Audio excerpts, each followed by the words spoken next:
Hi, welcome to Hope in the Light of Suicide. I'm Tammy White. I'm the founder of the Bobby White. That's just the way the day's gone. Founder of the Bobby White Foundation, and I'm here with. That's what happens when you try to combine Bonni and Bobby. You get whatever you said. Whatever you said. You said, "Hi, good afternoon. I'm Bonnie Snyder, your co-host." We've been having this has been a week. It's been a week. I'm excited for some of the things that we're going to talk about today before we get into the book. But yeah, it's been a day. It's been a day. So, to kind of get back on track, we want to thank Rob and Cage and Dylan and John for giving us this platform to come and speak with you every week. Couldn't do it without them. Hardly. We know. I mean, we could. It just wouldn't be as good. It wouldn't be as cool. Well, given the fact that none of us know how to operate the control Don't know how to operate the controls. We still can't put our headpieces on. We do know how to take them off. I think I can get them on. I think I've looked at it enough to where I can get the head. I could probably mic myself up and everything, but maybe if we had to, nothing would work. Nothing else would work. Yeah, exactly. So, they're a huge part of this. So we always want to thank them because we don't roll the credits at the end of our show. So we want to get them credit at the beginning. And we want to thank you guys for always for tuning in and watching us and sharing us and liking us on Facebook and all the good things that you do. And given the fact that we have, all of the new platforms. I mean, our Facebook page, the page that's dedicated to the show and everything else like that. And, I'm, like you, and I know you are too. I'm really excited on how, that platform just, expanded. Right. Yeah. I was surprised. I can't even talk. Surprised and pleased. I don't know what two words you're trying to combine now. I don't know what I was doing that time. Anyways, and we always want to thank the Hilton Garden Inn for displaying our artwork out there that is for sale. And most of the pieces out there are donated to the foundation. So I still have the Art for Hope cards up there with QR code.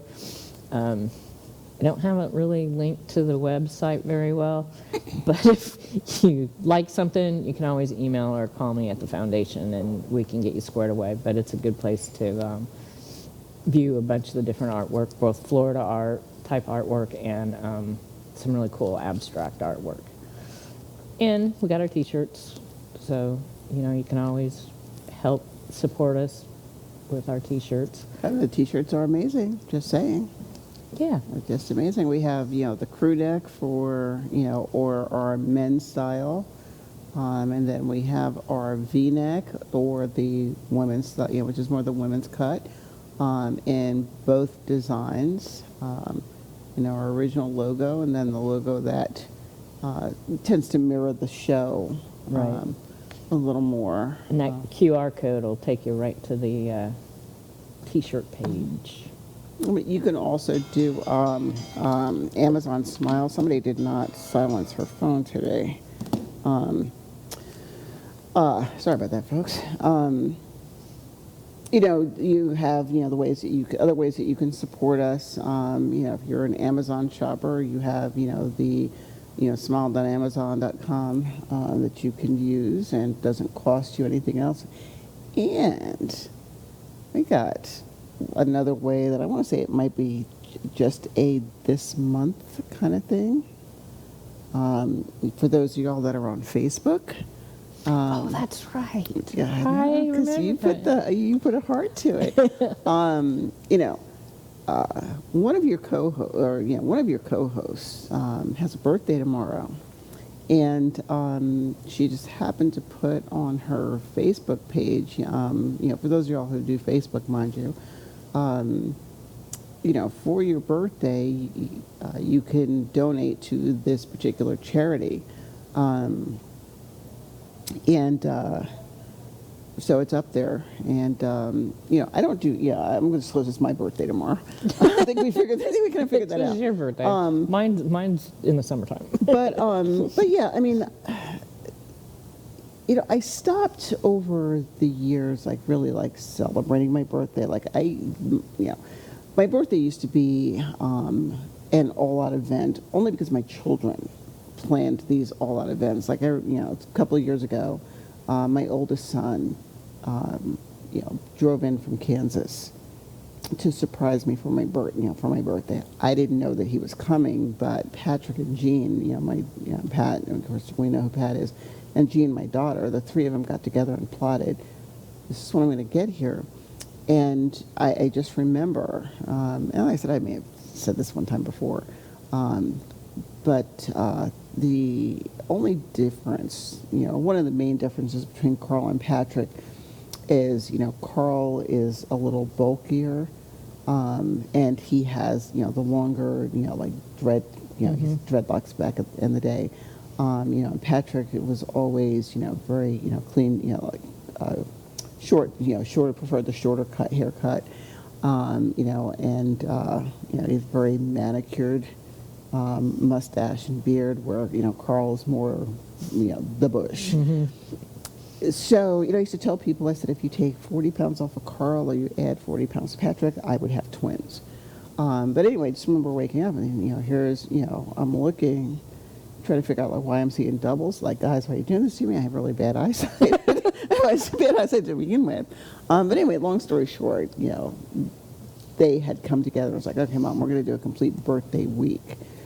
And, I was like, okay, I don't want to disappoint them. It was a blast, but going forward, it's like, what can I do for my birthday? I don't think I'll ever outgrow birthdays, but it's like, let me do something meaningful. And, so of course this year I picked the foundation as, my charity to donate to. So, hey, if you were going to go and buy me, diamonds and pearls and stuff like that, the money you were going to spend on that, just go to my page and donate it to the foundation. And we would like that. Yes, we would. we would like I mean, that. I'd like the diamonds and pearls, but I'd prefer that you give it to the foundation. And we always appreciate that, and we appreciate anybody that does that for our foundation for their birthdays. We have several people that do that throughout the year for the foundation, and it's, we're always just so grateful for everything that anybody tries to do to help support us, and so that we can support you. But now, do we get to talk about the fun stuff? Yes, of course. Yes. Okay. We had mentioned last week, on last week's show, that we were going to kind of take a field trip. That's what I like to call them, field trips. I love it.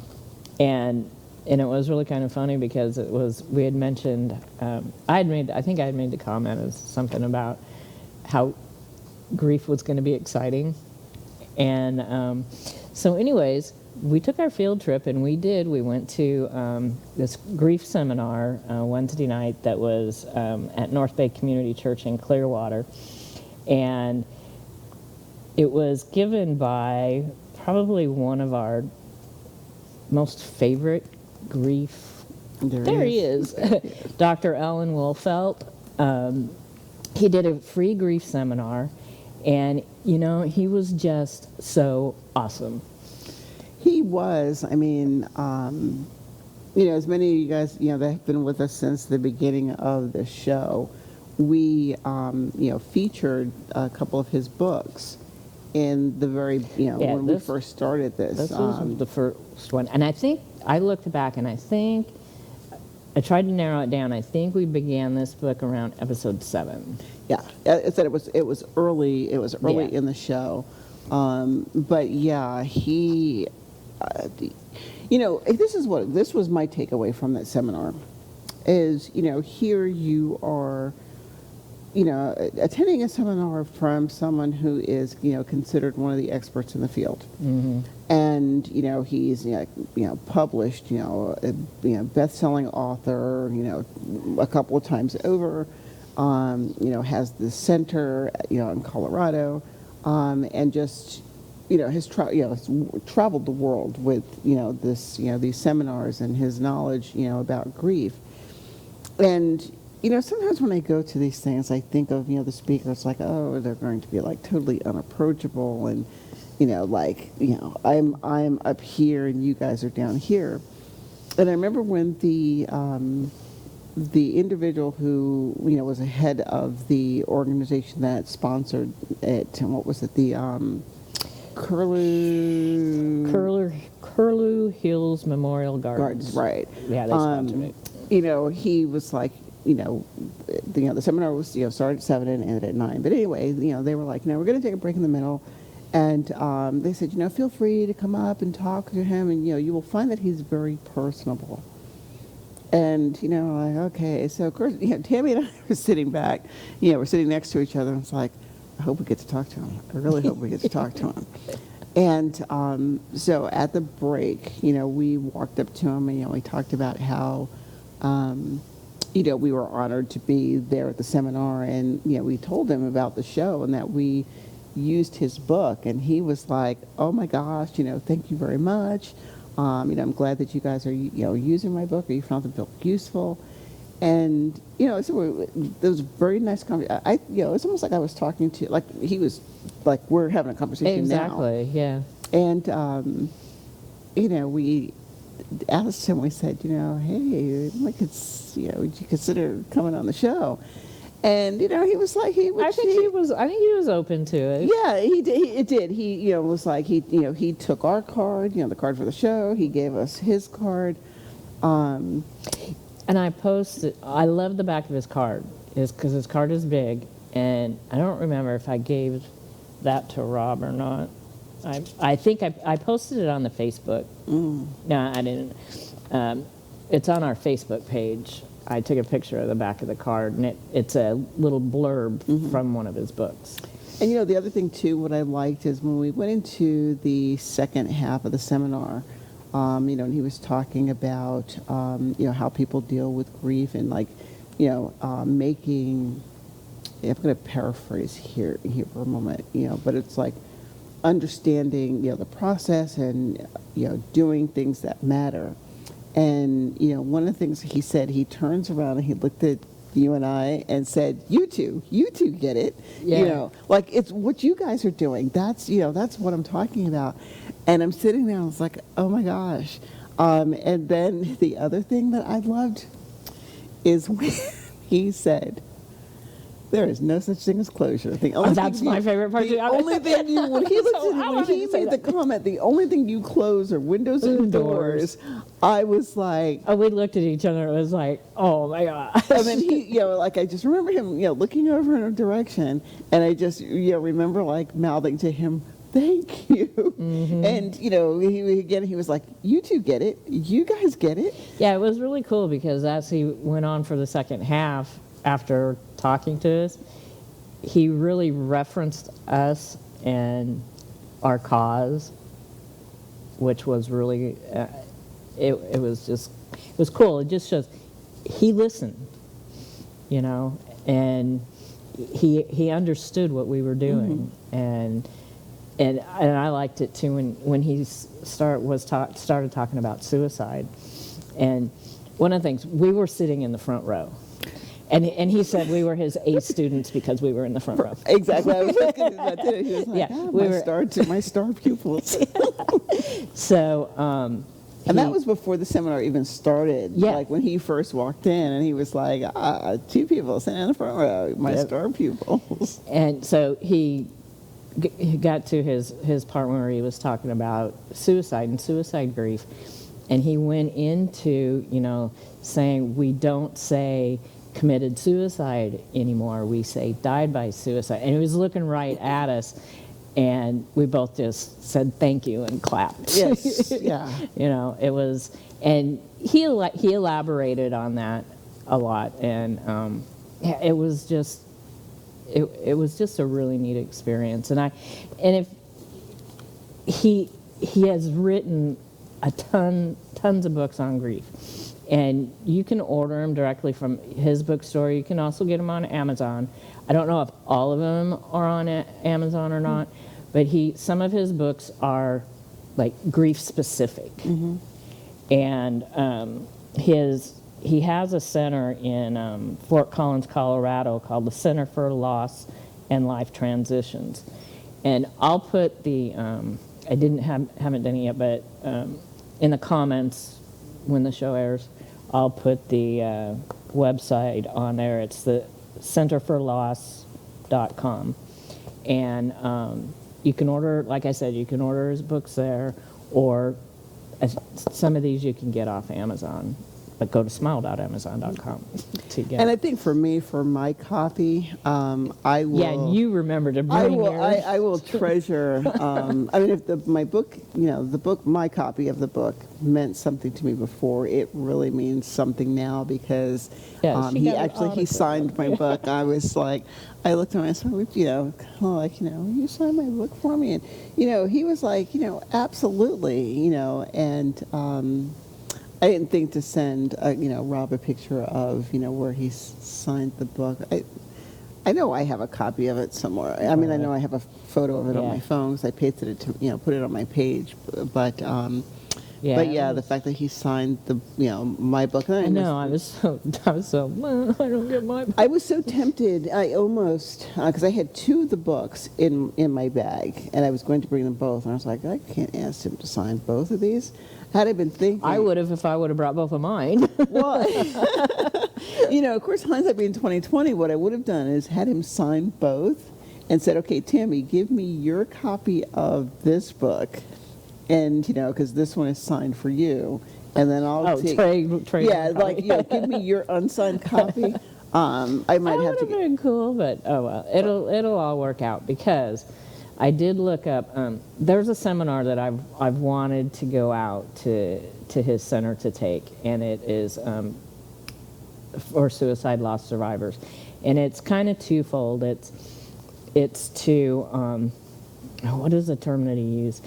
It's not only to help me process through my grief from a suicide loss, but to what is the term that he uses? I don't remember the term that he uses because it's not like counseling. You're kind of partnering with a person to walk through their grief with them. And it's a 4-day seminar out in Fort Collins, and he hadn't had it for the last couple of years because of COVID. And this is actually just the last few days he is starting to do his seminar tours that he hasn't been able to do since COVID. So, but I looked it up on his website, and because we had mentioned that to him too, 2022 is full, so we have to sign up for 2023. But I think it's going to work. I think that'll work out really good because I think it also gives, and I don't know how you feel about this, but this way I feel for myself, it gives me more time to continue processing where I'm at. And I came up with this really weird thing the other day, and I don't know why it popped into my head. In 2023, at the time of the seminar, I'll be 62 years old, and that's how old Bobby was when he died. Oh, so some symbolism there. And it was funny because when we were talking about, wanting to go to that seminar, and he looked at us and he was like, well, come on out and bring, like, how did he say it? Bring your partner. Because I had mentioned, I wanted to take your seminar for so long, and he's like, you need to do that. Bring her along with you. And basically, like, now you got a sidekick to bring with you, or we have sidekicks to do. I think it would be, like I said, from what I got out of the seminar, there was so, I wanted to ask him, is he, some presenters will give you their PowerPoints afterwards, and I was so tempted to ask him, is this PowerPoint available for, we review? We do have his email. And we do have his email, so I can ask him. But, because there were a lot of points that he brought up that, some were in the book, but for this one, it wasn't. There was some things that I know were not in the book. Yeah. The closure thing was one of them. Yeah, the closure thing was not in the book. And the other thing that I found funny about what he was saying is like whenever he would do the comparison, to his brother, he's like when his father passed away, and his brother said something or other, and his mom, he was like, my brother, the one that's not a best-selling author or something like that. Who has never, obviously, hasn't read my books.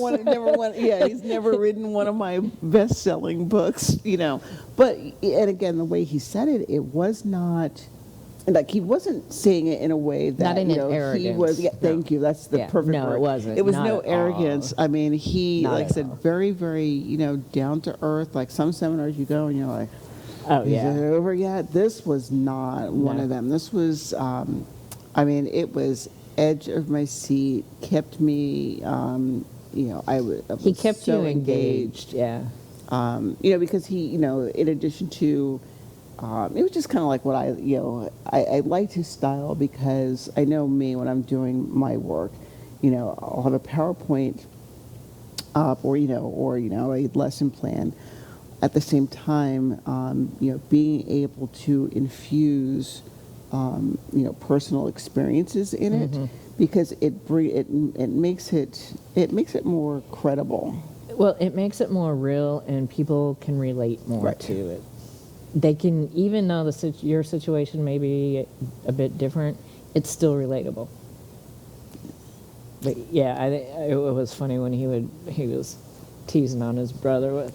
Yeah, His mom would say something and call him up and say, your brother said this, or I should do this, and it's like, obviously he hasn't read one of my books. I want to see if, of course I'm doing this here, I'm taking my glasses off because, well, I'm blind without them.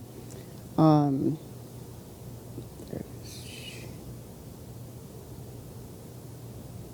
I had taken, when he talked about the 6 central needs of mourning, that was like, I found myself needing to capture that slide because I found them to be really, I'd never looked at that before. It's different than what he's had in the books, It is. And then at least the books that we've read. Where he talked about practicing excellent self-care, and I was like, I didn't think about it until just now. The nap one. Because my supervisor, at my Did you say something to her? No, I just thought I will probably say something curious. So I was like, I want to show you this here. Because I went to this awesome seminar, and but he talked about self-care, and in it, this is from the expert himself. He was like, you need to take 2 to 3 naps a day.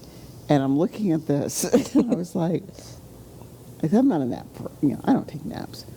But I found myself like, oh, I am so taking and I love my supervisor. She's very, what's the word I want to look for? She's very caring, and, she, will be one to, kind of, lovingly be on you. Are you practicing self-care? Are you practicing self-care? Look, and I mean, she's like that with, I don't want to say it's exclusive to me, but I know my experience with her is one of, your productivity is always very high. This is always high, and I know that you're dedicated to the work, but I need you. You need to really make sure that you're taking time to take care of yourself. And I'm looking, and I was like, I know. Are you taking stuff? I'm like, hey, I went to the seminar. So I'm going to tell us, I went to the seminar on Greif. It's really, really good, and who the seminar was by. And he says, I need to take 2 to 3 naps a day. So can I use the couch in your office, to kind of crash out if I need to, Because Dr. Wolfelt said so. Exactly. Yeah. No, it was really great. It was a great experience, and I look forward to hopefully. I'm not going to say hopefully. I look forward to attending the workshop in 2023. So, and it's something that we'll be able to bring to the foundation to add more services to the foundation when we go through this. I mean, we can still, and we've talked about it, the other suicide grief book that we have that he wrote, it's a book and a workbook, and I've gone like kind of halfway through it. We can still put that on, but I kind of feel like with us doing this right now, that if we just do this right now and then attend that workshop and then be able to bring it to the community at that point, it would be a really good thing. Oh, yeah. Be a really good thing. So I'm excited about that. So, we always make plans for the future and how the foundation is going to grow and how we're going to be able to help the community and help other people that are dealing with the same thing. And it's going to be good. It's all going to be good. Love our field trips. That's that was a good one. That was a good one. That was a good one. Yeah. So we really want to thank too, North Bay Community Church for having him, and for Curlew Hills Memorial Gardens for sponsoring and bringing him to the community, because it's a great thing. And actually, a gal that I know that's in one of my networking groups, I was talking to her about him a few months ago, and she told me that he used to come down here once a year and do this. And I said, I'd never knew that.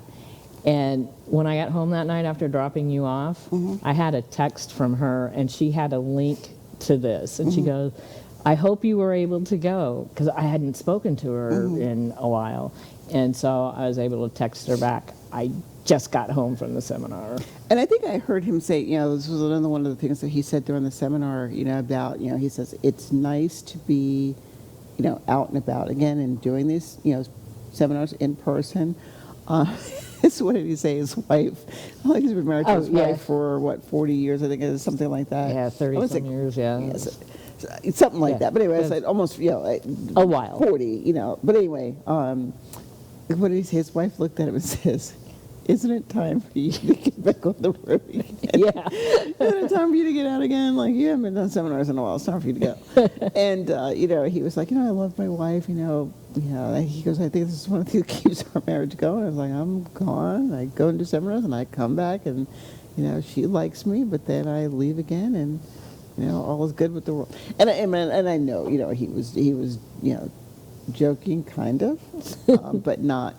But it was his way of saying, how he really missed, being out and being able to do these things in person. And he was like, besides, we're in February, and he's in Florida in 70-degree weather. He goes, yeah, you said it was like Colorado. It was 1 like, degree. He was like, it's 0 degrees in Colorado right now, so I'm really enjoying this. But I think it was a testament to, when he was saying his wife was like, isn't it time for you to get back on the road? How I'm going to presume his wife supports what he's doing and recognizes. Well, and he said, remember, he said somebody had asked him, when he was going to retire, and he said he's never going to retire. He will never retire. Because this is his calling. Yes. And that's what he said. He said, I will never retire. He said, it's not anything else. This is my calling. This is what I have always felt. And he's not coming at this from just book knowledge. He mentioned at the very beginning that how this all started, which I knew something else about him, which I'll mention in just a second, but he lost his best friend to leukemia when he was 15 years old. And he was told, you'll have another best friend. And he has this thing that they were pushing down his feelings, pushing down his grief. And what he wants people to do is lift people up in their grief. And he wrote his first book when he was 19 years old. Around the time he was 43, I know that his best friend at that time was 43 years old. He was a doctor, doing very well, had a great practice, and he took his life. So when he is doing this, he's coming from experience also. Like, I mean, that's what we're doing. Right, and I mean, the comical way that he put it, because he said, what was it, originally he was going to be an architect? Yes. And the way he sort of laughed, and he was like, I'm better suited for this. He goes, because, how did he put it? I can't draw. And, I guess some of the structures that he would put up, they probably would not stand or something Yeah. like that. But it was, it was very funny. I was like, it was funny how I wanted to be an architect and this was my calling. And, of course, anybody that's in a field that they're passionate, I didn't plan to be in mental health. So, if you'd asked me, when I was in, graduating from high school, what are you going to do? I was going to double major in education and law. Like, I was going to be in a courtroom somewhere. Look at what I'm doing now.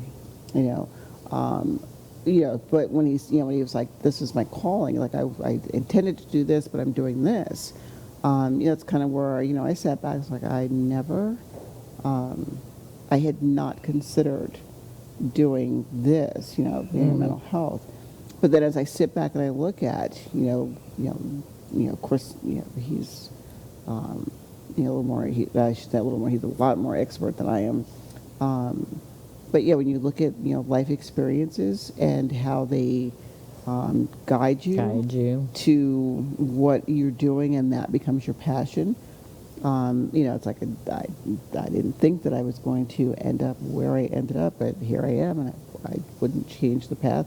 And I think we said it, with you. You did not set out to, be here, but, here we are, and this is your passion. When I got my master's degree in business management, it was, well, number one, it was for something to do because we were going through the recession back in 2008 to 10 or whatever. But it was more the business side. Never would I ever imagine that I would start a nonprofit, run a 501c3,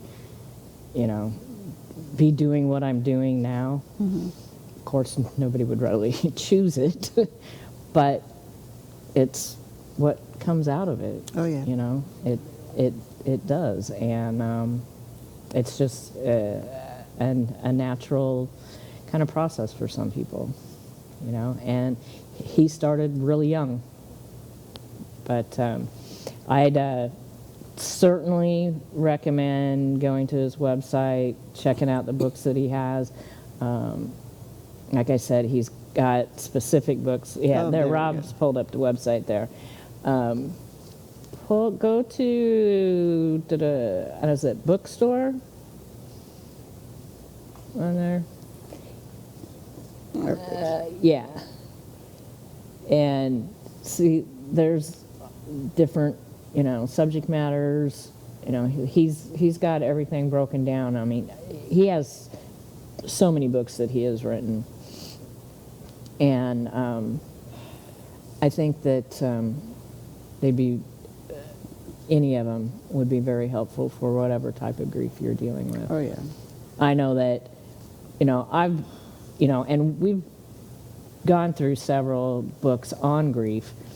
Every one of them are excellent, but his, when I first came across his books, they really, I don't know, they spoke to me a little bit more.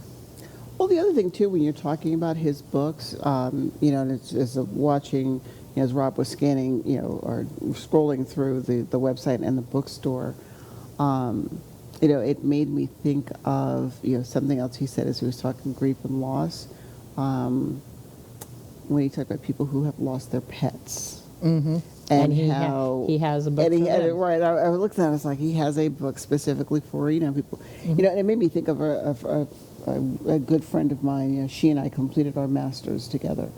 And she lost her fur baby, Molly. And I was like, Molly was probably 15, 16. And I have a couple of friends, in that similar category who they don't have human babies, they have fur babies. And another friend who we worked on our doctorates together. or we started the program, together. Um, she just brought home, her third fur baby. And I remember, she was talking about somebody said something to her about, why doesn't she have like children? I do. Yeah. I do. And I thought it was really, I really liked the idea that he incorporated that, grief and loss. So when we lose, a loved one, it is not always a loved one that walks on two legs. Right. Yeah. Unless it's a monkey or something like that. But it's not always a two-legged. Yeah, so there's something for everybody there. Yes. Something for everybody. And if you have any questions about, the center, or, want to talk to us about, any of his books, just, you can email us, message us, call us. There's a million ways you can get a hold of us. And we'd be, happy to help guide you through. So that was just so exciting. It's kind of like, although, it makes me feel so good about to talk about him on this show today, because I woke up this morning and I really wasn't in that good of a mood, and I didn't know why. And I had WPBA this morning, which I'm a member under the foundation for the Tuesday morning group. And I was on my way, and I realized what it was. Today is the anniversary of my dad dying. And 5 weeks later is Bobby. And it's kind of weird. I really didn't grieve all that much for my dad. And so that's why it was kind of weird that I was kind of feeling that way this morning. But because I always have in my head, it's like, Dad died, 5 weeks later, Bobby died. By the time I got done with WPBA, I was good, because our producer was there. And John always is a little hyperactive. A little. But we did one-on-ones, and so we were talking together anyways, so it felt better. So. And if you sit back and think about it, where you were like, I didn't really grieve my dad, but then it kind of hit you yesterday. That's the other thing too that Dr. Wolfelt had brought up about the fact that there's not a timeline. It's not like again. And we said it all through. Well, and he solidified it when he was like, the only thing you close are doors and windows. Exactly. And so, yeah. I think we tend to, I don't want to say accept more, because he did say each experience is different. Right. When I think of, losses through my life, it's like I could say the words, my grandfather, passed away. My grandmother passed away. This, friend, relative, or whatnot is dead. But I get hemmed up on those words when it comes to Pat. Or even, I'm even on the fence, when I quit it, with Aiden, as well. And again, like I said, this seminar just, it just resonated and hit on so many different, it fired on so many different cylinders that, and like you said, it kind of, it solidified several different things that we've been saying, that we've gotten from his book, of course, and from the other books that we've been reviewing, and that it's like, yeah, we're doing it. It's the right track. It's that's it.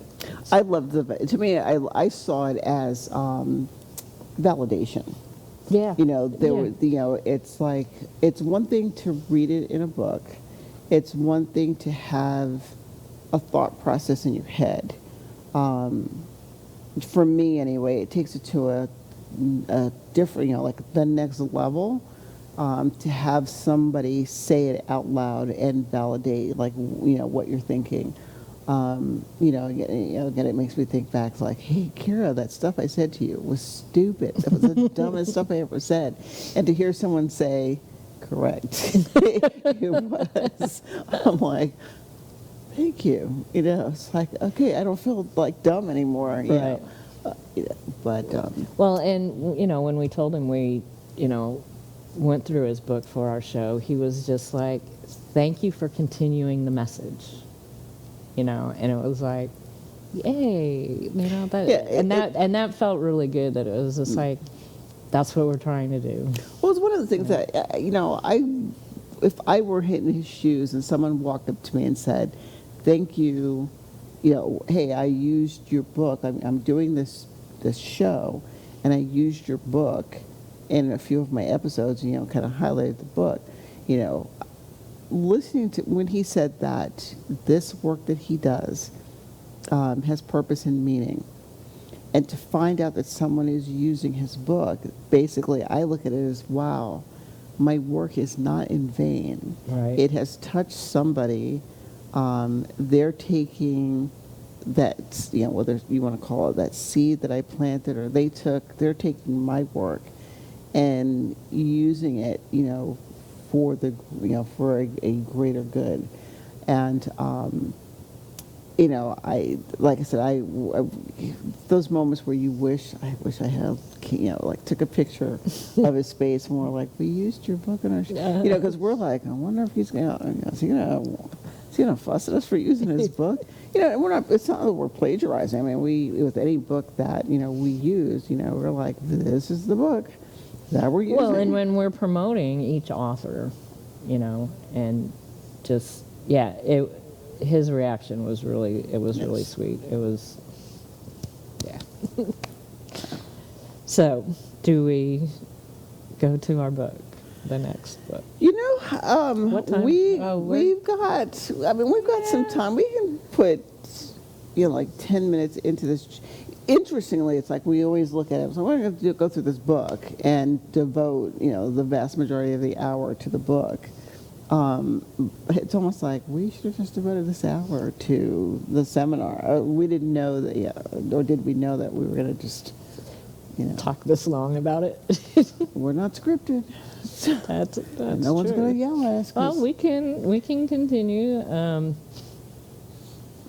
We can start our other chapter. This other chapter is kind of a long chapter, but it's not as long as really what I thought it was. There's a lot. She put a lot of homework into this one. Well, and I think what I found with this chapter is it is a good. I don't want to call it segue, but then again, maybe I could.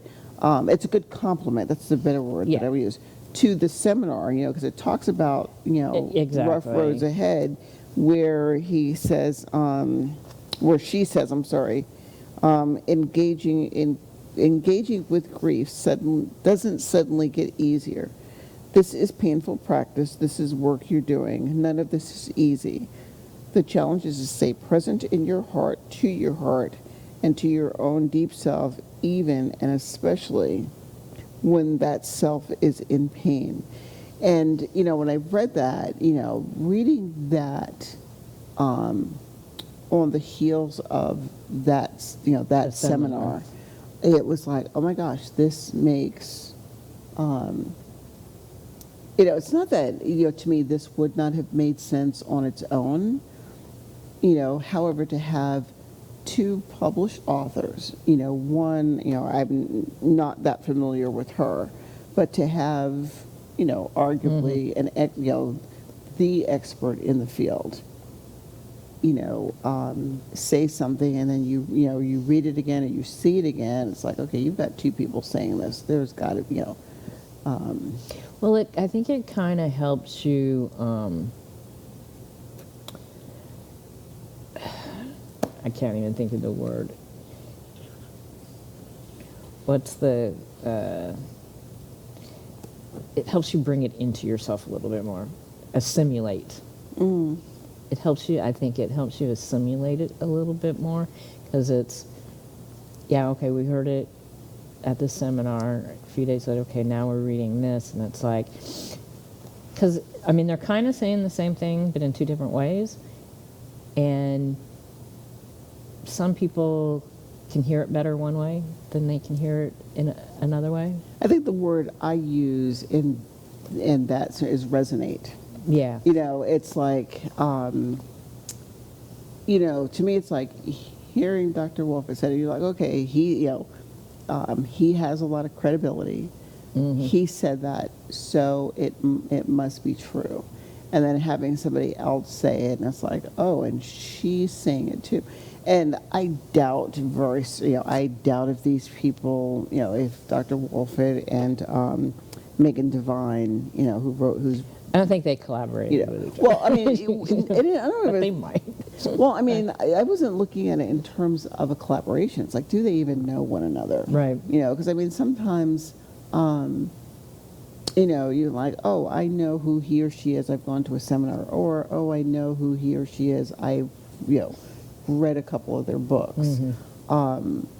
You know, I don't know if this is the book or not. One of our books had, I don't think this was the one, had some of his books listed as resources. mm-hmm. I don't know if this, I don't know if this one has it or not. But I think she's got resources here too. I don't. Yeah, I don't think it was this one. Yeah, one of the other, I think it was the last book that we did. Mm-hmm. She listed several of his books and writings as resources. But at any rate, she says here, grief has some unfortunate side effects: anxiety, intrusive images, feeling like your emotions are too big to handle, sometimes known as emotional flooding, and sleep disturbances, just to name a few. And she breaks down some of these. One major one, and I think I didn't have this in the beginning. I had it the last couple of years, is anxiety. Mm-hmm. And she says, do not hide your anxiety. I like this. Hiding your anxiety makes it shoot out sideways. Now, my anxiety, for the most part, it'll come like at 3 or 4 o'clock in the morning. Mm-hmm. And you can't do anything about whatever the anxiety is about at 3 or 4 o'clock in the morning. At least I can't. Okay. But, and like I said, I didn't have it for the first couple of years. It was after I went through that first depression, 3 years into it. And see, 2.5, 3 years see, into and I'd be inclined to, you know, here we go again. Here we go again. This is me. I sometimes wonder, you know, when I hear someone say, I didn't feel anxiety, or I didn't feel, you know, or this didn't happen to me, you know, I sometimes asked, was it you didn't feel anxiety, or you didn't recognize what anxiety is? Because I know, on my journey, and then, of course, I shouldn't say of course, my own journeys, and when I'm working with other people, and, they'll say, well, I don't feel, because again, we use the word anxiety, and we start talking about it and processing it, and it's like, well, this is what I felt, and it's like, that's anxiety. That could be defined as anxiety. It's when, here when she, with this title, or the title of this particular paragraph, she's like, don't hide your anxiety. The other thing I took away from that is, am I hiding, and I don't mean, I specifically, are the emotions being hidden, or are we not seeing the emotion is there because either other emotions are more overwhelming, or we are calling an emotion this when it's really that? Well, that, or if you've never had it prior to, would you recognize it sometimes? Or I'm gonna change your statement just a little bit. You've had it, you don't recognize it, therefore you don't know how to name it. It's almost like, like take what you said. I've never had it before, so therefore I don't recognize it when it happens. And I would ask, or you've had it before, and no one's, either yourself or no one else has pointed out, this is what anxiety, or this is what that emotion. I can see that happening. For me, I don't think that's what it is, because for me, it's like anxiety and depression. Those were two things that I've never dealt with.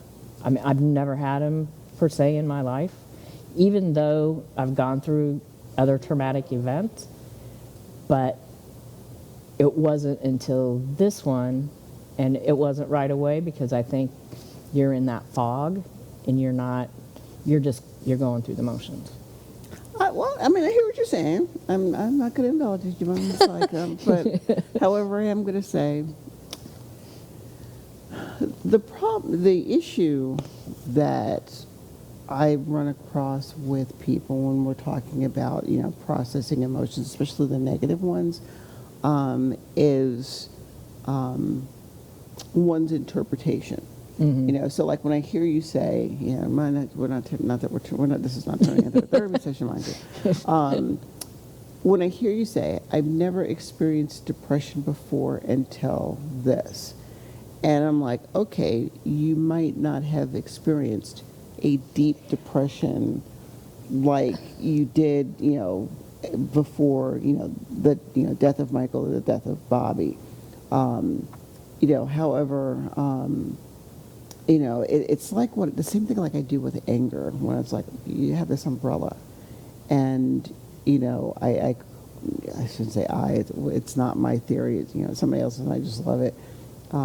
Certain emotions are those umbrella emotions, so where it's like all of these things either become that one emotion of anger, or they are that emotion on a couple of different levels. Okay. I have to rephrase my statement. Not about the depression part, but about the anxiety part. Okay. Because this, just like with grief, every grief situation is different. That's true. Okay?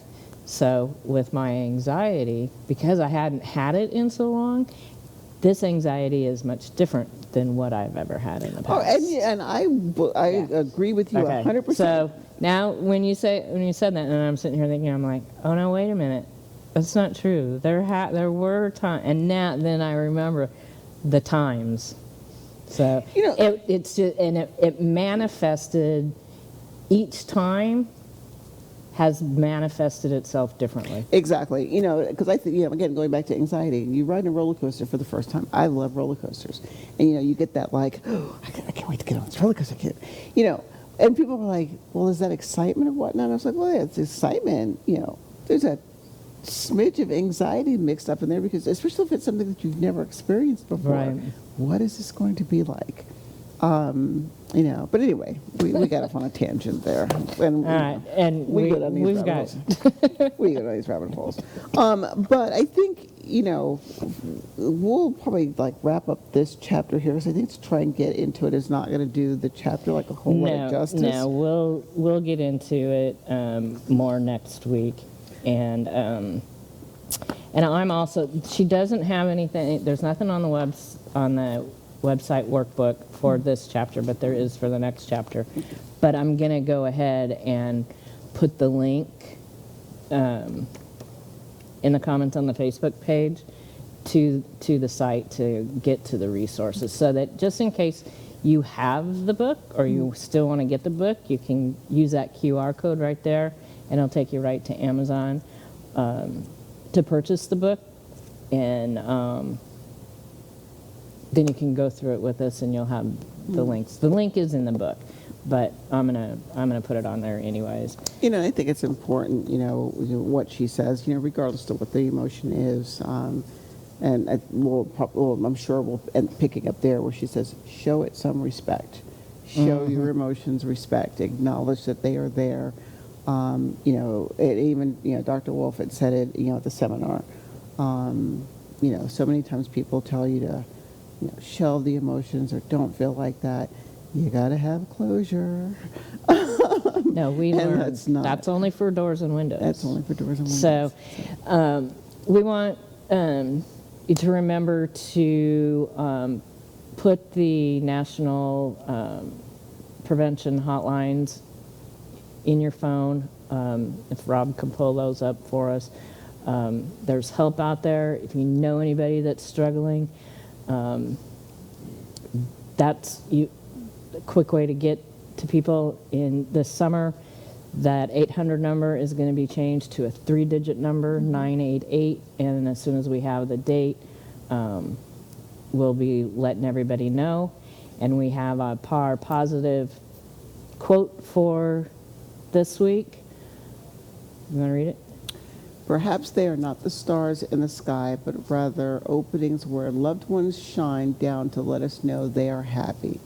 And I picked that one because, and it was funny, we were in your truck. I was like, "You got the quote this week?" And I was like, "That's right, I do. Let me send it to you now so I don't forget."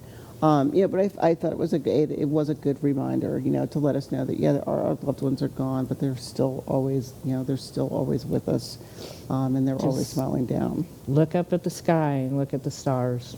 And there they are. And remember, there's always hope. Thank you.